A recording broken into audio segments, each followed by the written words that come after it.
student sexual health outcomes. So it's a pretty specialized topic, and you might be wondering why I got interested in this. A big part of it being from South Carolina, the stigma about sexual health and discussing sexual health is still sadly alive and well. And even though that's pretty infuriating and frustrating as peer educators and just educators in general, that can be really upsetting to see. But I tried to use it to inspire me to really speak out about these things, and I want to pursue a career in OBGYN because of it. So that's what got me really interested in this topic. So I hope you can learn something new today. Please stop me anytime to ask questions. I would love to hear your input. Alright, so a few basics before we get into the nitty-gritty of vaccination. HPV stands for human papillomavirus. It is the most common STI on U.S. college campuses, which is a very unknown fact because it's something that doesn't always show symptoms, so people don't always know that they're infected, which we'll talk about a bit in a second.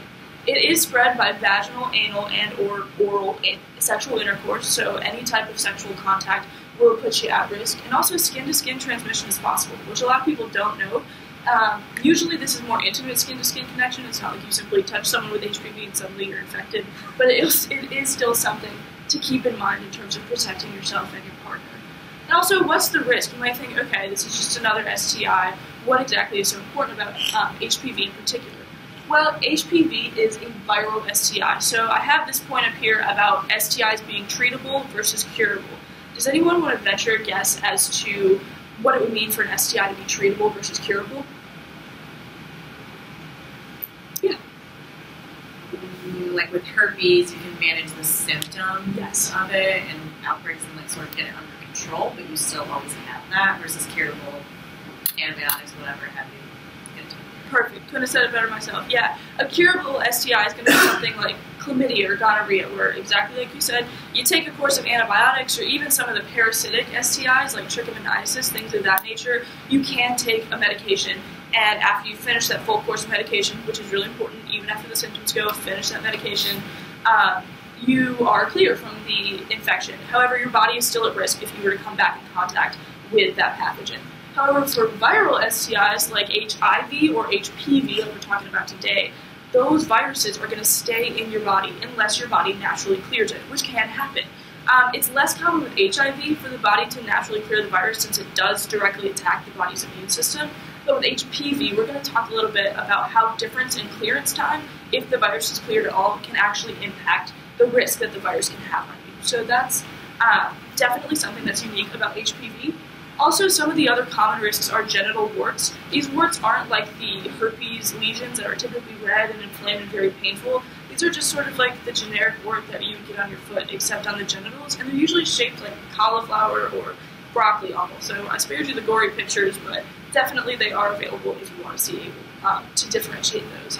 And then cervical and penile cancer are two of the most common results of having HPV in your body for a long time. And since it is a viral STI, if you are exposed, the chance of it staying in your body for a while is pretty high.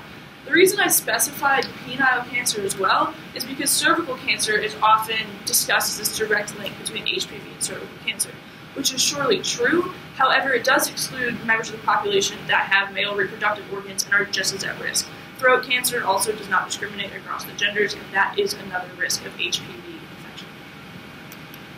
Alright, so HPV is considered a public health crisis, and nationwide, I found this really interesting, 91% of women that have new HPV infections do not know their positive status of HPV for 2 years.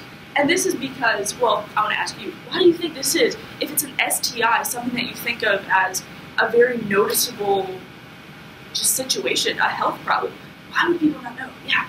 It's very slowly progressing. Absolutely. Yeah, your viral count could be low and you could be asymptomatic for that reason. Yeah. That's what I was Okay, so absolutely. So you're asymptomatic. Thinking about medical care or doctor's visits, does that spark anything in you why people might not know about their HPV status? Is that anything? Well, I mean, I feel like some people are kind of awkward about either like self-care or just like addressing problems with their doctor, or like just they want you to check as quickly as possible and not like have to deal with the nitty-gritty details. No, that's such a good point. Absolutely. Yeah. Also, the increased age of further pushing everyone into not get it past until into their 20s, so college age students may not be going through those exams. You hit my exact point, absolutely. Pap smears are typically, which is just a swab of the cervix to get a little bit of the cells off of a woman's cervix to see if the cells are abnormal or normal, typically used to screen for cervical cancer, which is directly linked with HPV. But that's also typically how an HPV infection is detected in people that have cervix. But pap smears usually don't happen unless there is a problem and you know it's warranted for you to have a pap smear unless you're 21 years of age. And that's because abnormal pap smears are a lot more common in younger women as the cervix is still developing and things of that nature. So it's this fine balance between you don't want to scare people with false positives, but at the same time, HPV, just ignoring that even as being a potential risk until 21 years of age, most people have become and have been sexually active by this point, and there's a high likelihood that they could have been exposed to the virus. So that is something within our medical system that discussing HPV and the risk of it is definitely important for younger women as well. So HPV is the most common STI on U.S. college campuses, which typically isn't thought of. Typically, chlamydia, gonorrhea, those other sort of commonly talked about STIs are thought of as very common. And I also want to ask you another question. What % of college women do you believe are infected with HPV at any given time? Just a ballpark guess. Sure. 1 in 3. Okay. Any other guesses? Higher than that.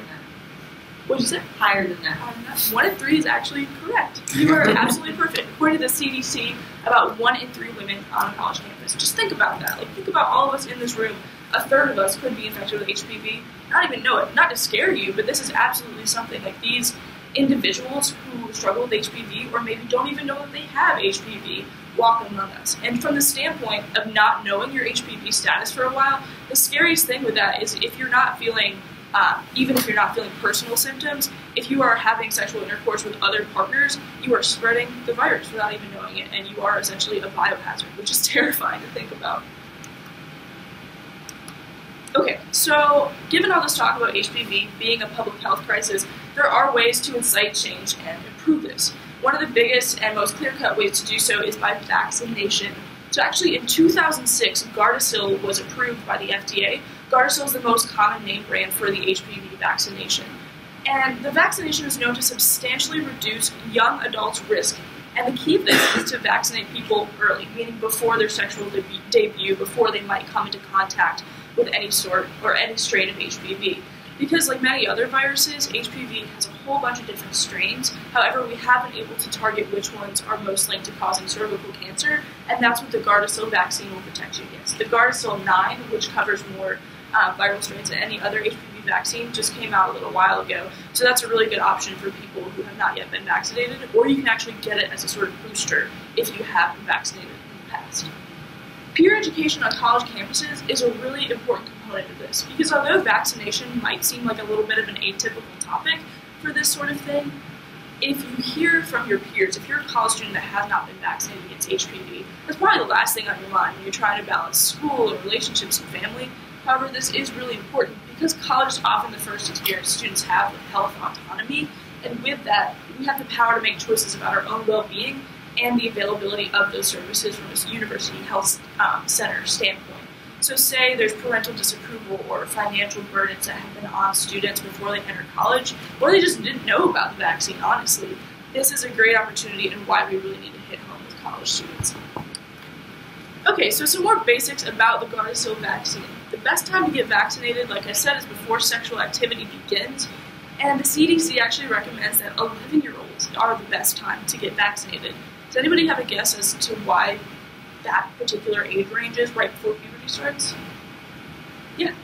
Puberty is when they're going to start potentially becoming sexually active. Yeah, that's absolutely true. Absolutely. And actually another cool fact is that your immune system is most active, besides when you're a baby, during this phase of your life, because your immune system is finishing its development. So if you get that vaccine and you at that time, it's the perfect opportunity for your body to really build up the best HPV defenses as possible.